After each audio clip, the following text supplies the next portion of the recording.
Good PM sir, tapos na po. Payroll namin, deducted na po loans. Kasi wala naman daw memo na di mag-deduct ito. Paano po? I-refund po ba kapag approve na moratorium? Salamat po. So, ang nangyari ay tapos na raw no, yung payroll nila sa December. And then, nakadeduct yung mga sahod. So, ganun pa rin tulad po ng mga nagdaang buwan. Walang moratorium kasi nga wala naman pong memorandum or advisory coming from DepEd na nagsasabi na may moratorium.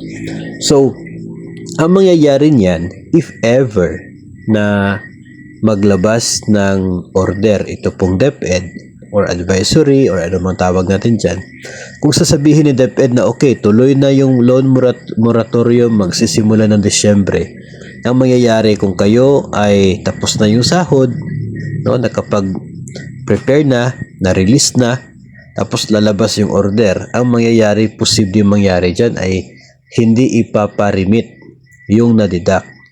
Tapos, yun ay instead na i-remit, hindi gagawin, ibabalik sa inyo, i-refund sa inyo.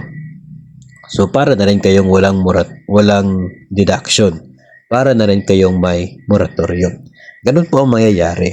If ever po if ever na tapos na yung payroll, tapos na yung sahod, first half, tapos bigla maglalabas si DepEd ng memo or advisory or order na magkakaroon nga ng moratorium starting December, yun ang possible po na mangyayari. I guess nangyari na po yan noon, no? Noong panahon po ng 2020 sa Bayanihan.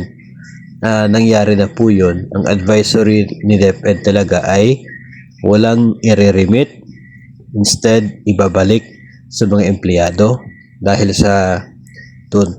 po sa effectivity ng moratorium or grace period noong daang taong 2020. Sa ngayon, kung may moratorium man, yun po ang mangyayari.